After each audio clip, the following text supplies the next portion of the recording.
बच्चों, मैं राष्ट्रीय स्वामी सहायक आचार्य राजनीति विज्ञान राजकीय महाविद्यालय श्री डूंगरगढ़।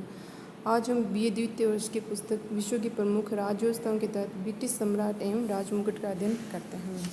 जैसा कि हम सब जानते हैं कि ब्रिटेन में राजा या किंग जो है वहाँ की परंपरागत शक्तियों के रूप में प्रचलित है और परंपरागत रूप से ब्रिटिश में राजा निरंकुश एवं स्वेच्छाचारी रहा है और लेकिन वर्तमान में वहाँ राजतंत्र का स्वरूप वैधानिक है और सीमित राजतंत्र है, क्योंकि व्यवहार में वहाँ लोकतंत्र स्थापित हो चुका है। अब हम देखते हैं कि वहाँ राजा की दो स्वरूप हैं। प्रथम राजा जब व्यक्ति के रूप में है तो व्यक्ति के रूप में राजा है और द्वितीय राजा एक संस्था के रूप में है। तो प्रथम जो व्यक्ति के रूप में उसे सम्राट कहते हैं और दूसरा जो संस्था के रूप में है उसे कहते हैं राजमुकुट। अब राजा एवं राजमुकुट के स्वरूप के बारे में हम अंतर करें तो हम देखते हैं कि ब्रिटेन में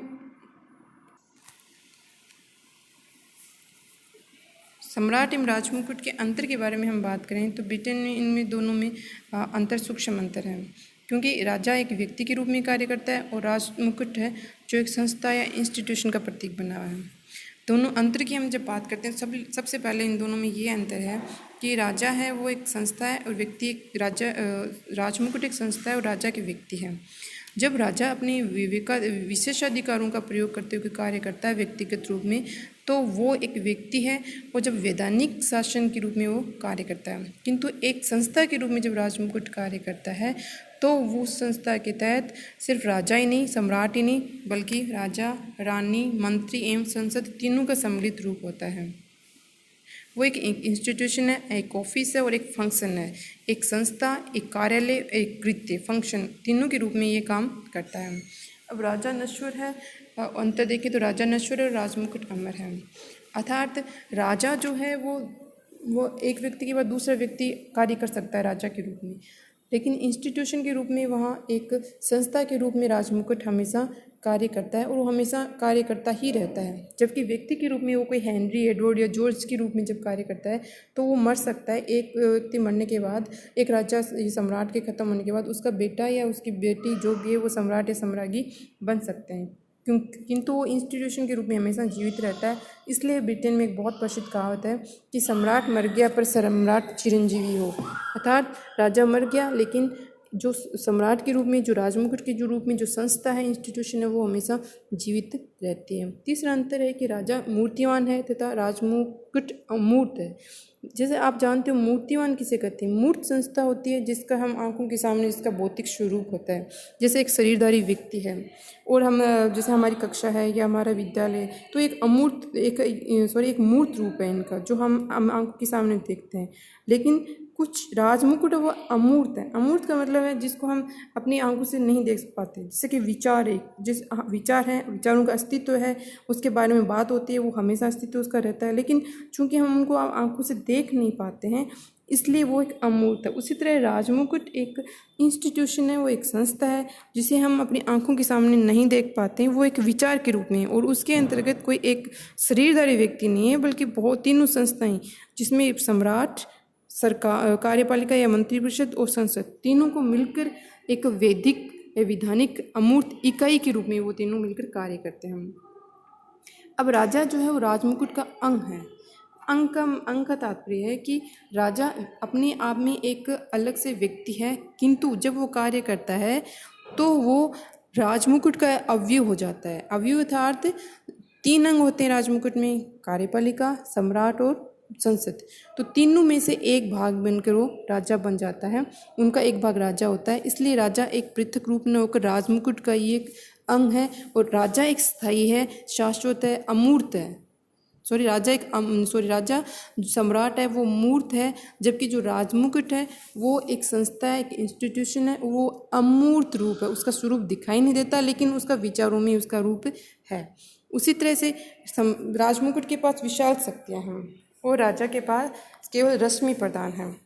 विशाल शक्तियाँ क्योंकि उसके पास संसद भी राजमुकुट में आ जाती है, कार्यपालिका की भी राजमुकुट में आ जाती है और सम्राट स्वयं राजमुकुट का हिस्सा बन जाता है। तो इस तरह से राजमुकुट एक विशाल शक्तियों का स्रोत बन जाता है, जबकि राजा जो एक रश्मि प्रधान यानी कि उसको सिर्फ वही कार्य करने पड़ते हैं जो कि उसे करने की सलाह मंत्रिपरिषद द्वारा दी जाती है, इसलिए वो एक रश्मि प्रधान है। अगला अंतर है कि दोनों जो राजमुकुट जो भी कार्य करता है उसके लिए राजनीतिक दृष्टि से मंत्री उत्तरदायी होते हैं। जैसे हमारे देश में कार्यपालिका शक्तियाँ चूँकि राष्ट्रपति में निहित है और राष्ट्रपति सिर्फ रश्मि प्रधान है, वो वही कार्य करता है जिसकी करने की सलाह उसे मंत्रिपरिषद के द्वारा दी जाती है। इस तरह से ब्रिटेन में भी राजमुकुट एक राजमुकुट वही कार्य करता है जो मंत्रिपरिषद के द्वारा सलाह दी जाती है। तो राजनीतिक दृष्टि से उस कार्यों के लिए चूँकि जो मंत्रिपरिषद है उसका निर्माण हाउस ऑफ कॉमन्स से होता है, वो हाउस कॉमन्स और हाउस ऑफ कॉमन्स से ही होता है, इसलिए वो हाउस ऑफ कॉमन्स के प्रति उत्तरदायी होते हैं और वो जो निर्णय लेते हैं उसके निर्णय भी हाउस ऑफ कॉमन्स के प्रति ही उत्तरदायी होते हैं। इसलिए राजमुकुट जो हैं वो वही कार्य करता है जो करने के लिए मंत्रिपरिषद द्वारा सलाह दी जाती है। चूँकि मंत्रिपरिषद द्वारा सलाह पर कार्य करता है इसलिए वो कार्यों के प्रति उत्तरदायित्व भी मंत्रिपरिषद का ही होता है। अगला अंतर है सम्राट व्यक्तिगत और राजमुकुट सामूहिक है। तो हम समझ चुके हैं कि सम्राट एक व्यक्ति के रूप में कार्य करता है जिसका कुछ भी नाम हो सकता है एक व्यक्ति के रूप में, लेकिन जो राजमुकुट है उसमें तीनों संस्थाओं के तीनों अंग एक इंस्टीट्यूशन के रूप में सरकार भी, उसमें कार्यपालिका भी आती है, मंत्रिपरिषद भी आती है, संसद भी आती है और सम्राट भी आता है। तो राजा है वो एक व्यक्तिगत है, सम्राट व्यक्तिगत है, किंतु राजमुकुट है वो सामूहिक है। इसलिए ये तो इनमें अंतर हो गया, आपको कंफ्यूज होने की ज़रूरत नहीं है। सिर्फ ये समझ लीजिए कि जो राजा है वो एक व्यक्ति के रूप में कार्य करता है और राजमुकुट एक संस्था के रूप में कार्य करते हैं।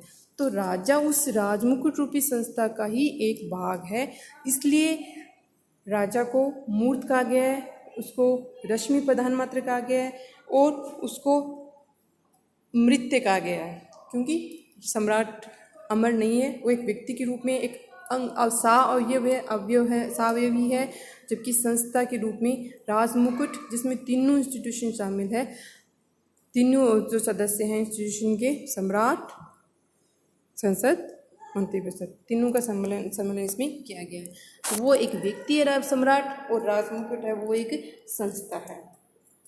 तो आपको इतना ही स्थिति को समझ लेनी है। अब आता है राजमुकुट से अभिप्राय क्या है। राजमुकुट वस्तुतः जो है वो इसका एक वैधानिक स्वरूप है और सर्वोच्च कार्यपालिका भी इसमें शामिल होते हैं, संसद भी इसमें शामिल होते हैं और मंत्रीगण भी इसमें सम्मिलित किए जाते हैं। हरमन फाइनर ने कहा है कि जो क्राउन है या जो राजमुकुट है वो राजनीतिक शक्तियों के केंद्र के रूप में एक अलंकृत उपाधि है, एक उपाधि के रूप में कार्य करता है।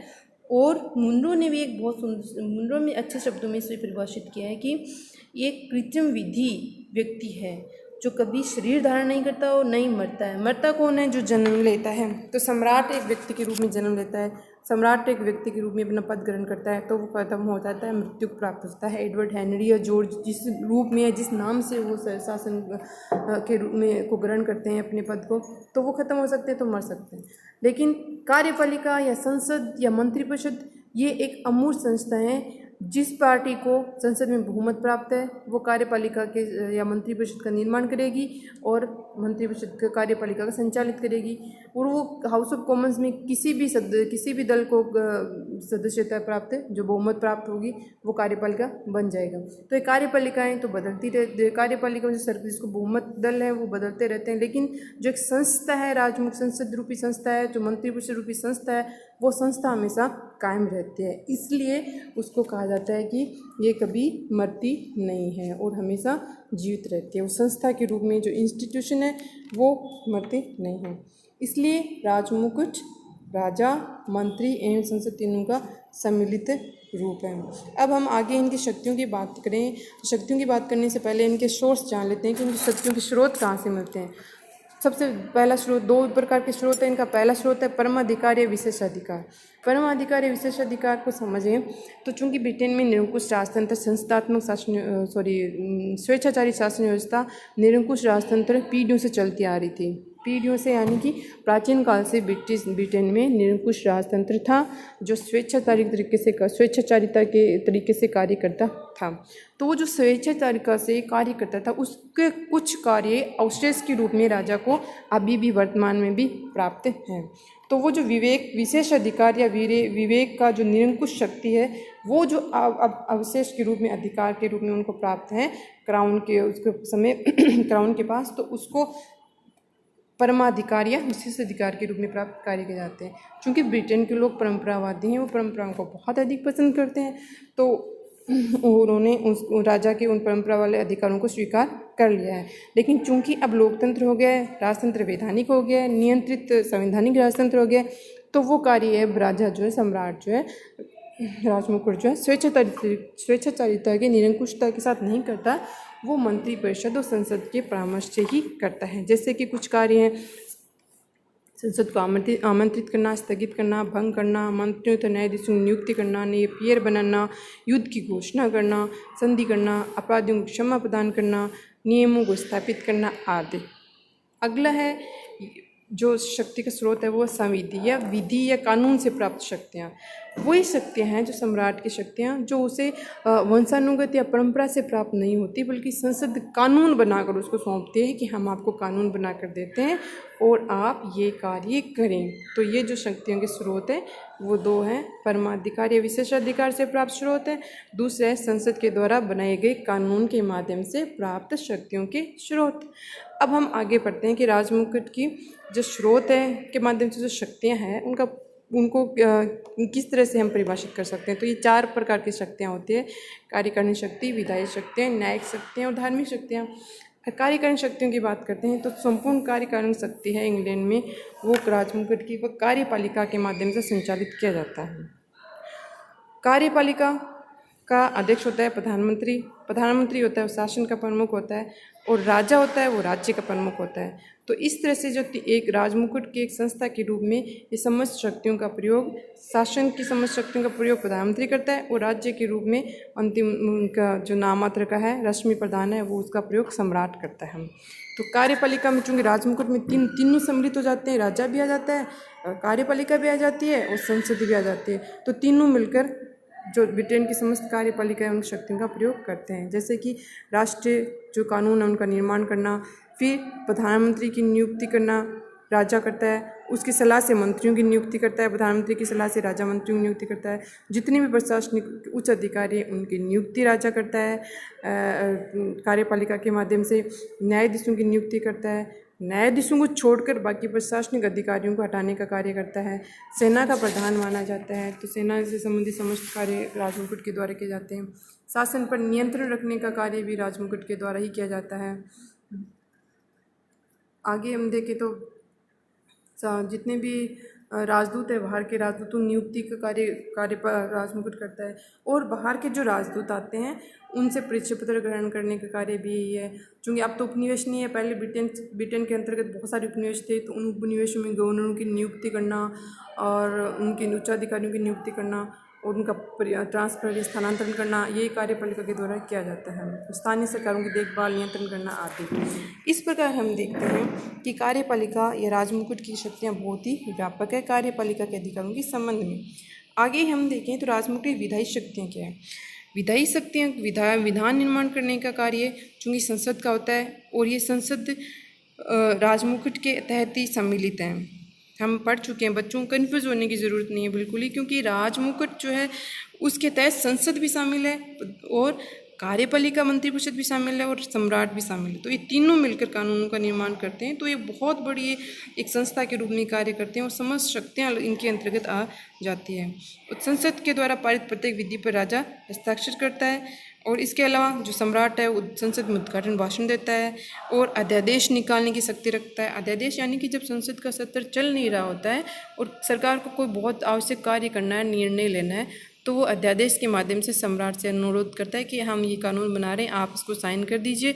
और जब संसद का एक अधिवेशन शुरू होगा निश्चित समय के पश्चात, तो एक निश्चित समय में उसको संसद में प्रस्तुत करके उसे कानून का रूप दे दिया जाएगा। और जब तक संसद का सत्र नहीं है तब तक उसे एक कार्यवाहक कानून के रूप में उसको अध्यादेश के माध्यम से किसी कानून को लागू कर दिया जाता है। तो इस तरह से व्यवस्थापन की शक्तियाँ प्रदान करना, व्यवस्थापन को प्रदत्त व्यवस्थापन का तात्पर्य है कि चूँकि संसद के हाउस ऑफ कॉमन्स के सदस्य होते हैं वो प्राय हर विषय के विशेषज्ञ नहीं होते हैं, जबकि कार्यपालिका या मंत्रिपरिषद के सदस्य होते हैं वो प्राय विशेषज्ञ होते हैं या अपने विषय में अलग अलग मंत्री होते हैं, वो अच्छी जानकारी रखते हैं। तो संसद किसी भी कानून की मोटा मोटी रूपरेखा बनाकर उससे कार्यपालिका को सौंप देती है कि भाई आप इसको विस्तार से नियम उपनियम धारा उपधारा बनाकर उसको विस्तृत रूप दे दीजिए। तो फिर ये कार्यपालिका करती है और संसद उसके प्रदत्त विधान के माध्यम से शक्तियाँ को कार्यपालिका को सौंप देता है। तो इस तरह से प्रदत्त विधान का कार्य भी राजमुकुट का ही होता है। न्यायिक शक्तियाँ, राजमुकुट की न्यायिक शक्तियाँ भी का स्रोत भी राजमुकुट ही है, क्योंकि राजमुकुट के नाम से समस्त न्यायिक कार्य संचालित किए जाते हैं। धार्मिक शक्तियों की बात करें तो हालांकि इंग्लैंड एक धर्मनिरपेक्ष राष्ट्र है, लेकिन जो इंग्लैंड में जो संविधान है वो धर्मनिरपेक्ष संविधान नहीं है। क्यों नहीं है? क्योंकि ब्रिटेन का राजा किसी भी धर्म का नहीं हो सकता, उससे सिर्फ कैथोलिक ईसाई होना अनिवार्य होता है। हालांकि ब्रिटेन का प्रधानमंत्री किसी भी धर्म का हो सकता है, कोई भी प्रशासनिक अधिकारी ऊंचे से ऊंचे पद पर किसी भी धर्म का व्यक्ति हो सकता है, लेकिन जो वहाँ का राजा होगा वो सिर्फ कैथोलिक ईसाई होगा। तो इस तरह से ब्रिटेन में जो धार्मिक कार्य हैं वो भी राजमुकुट के द्वारा नियंत्रित किए जाते हैं। और जो ब्रिटेन की प्रमुख राष्ट्रीय चर्च ऑफ इंग्लैंड की जो राष्ट्रीय सभा है उसकी समस्त शक्तियाँ भी राजा की अनुमति से संचालित की जाती हैं। उपाधि संबंधी कार्यों की हम बात करें तो ब्रिटेन में जो क्राउन है, राजमुकुट, वो समस्त उपाधियों का स्रोत है, सम्मान का स्रोत है, फंक्शन ऑफ ऑनर माना जाता है। और हर 2 साल के लिए विशेष सेवा के लिए उपाधियाँ प्रदान करता है। तो इस प्रकार ब्रिटेन का राजमुकुट है वो बहुत सारी शक्तियों का स्रोत माना जाता है। प्राचीन काल से ये समझ, अब हम यदि थोड़ा इसको बिल्कुल ज़्यादा गंभीरता से नहीं लेकर एक सामान्य शब्दों में हम समझें तो चूंकि प्राचीन काल में ब्रिटेन में निरंकुश राजतंत्र था, ठीक है, तो निरंकुश राजतंत्र था तो राजा के पास सारी शक्तियाँ थी। स्वेच्छाचारिता के तहत वो समस्त शक्तियों का प्रयोग वो एक व्यक्ति करता था, स्वयं करता था। लेकिन चूँकि अब लोकतंत्र का समय है, आधुनिक लोकतंत्र का जनक भी ब्रिटेन को ही माना जाता है। ब्रिटेन ने लोकतंत्र की शुरुआत करी थी आधुनिक समय में। तो वर्तमान में राजा की शक्तियों को सीमित कर दिया गया है और उसकी शक्तियों को वैधानिक स्वरूप प्रदान कर दिया गया है, यानी कि उनको वैधानिक मान्यता राजा की शक्तियों को दी गई है। अब वैधानिक मान्यता दी गई है तो समस्त शक्तियों का स्रोत सिर्फ राजा को, सम्राट को तो माना नहीं जा सकता, तो वो एक राजमुकुट नामक एक संस्था बना दी गई, ठीक है, एक इंस्टीट्यूशन बना दिया जिसके तहत राजा को भी शामिल किया गया, सम्राट को भी, और मंत्रिपरिषद को शामिल किया गया और संसद को शामिल किया गया। इस तरह से वो एक, अब जो राजा अकेला सारा काम करता था प्राचीन काल में एक निरंकुश शासन के तहत, वो काम अब राजमुकुट के रूप में तीनों संस्थाएं मिलकर करते हैं। बहुत सरल और साधारण शब्दों में कि जो राजा अकेला सम्राट निरंकुश था, जो निरंकुश राजतंत्र में कार्य करता था, अब वो कार्य वैधानिक संस्थाओं में बांटकर मंत्रिपरिषद, संसद एवं सम्राट तीनों मिलकर करते हैं। तो उस तीनों का नाम क्राउन या राजमुकुट दिया गया है। आज इतना ही पढ़ेंगे। धन्यवाद।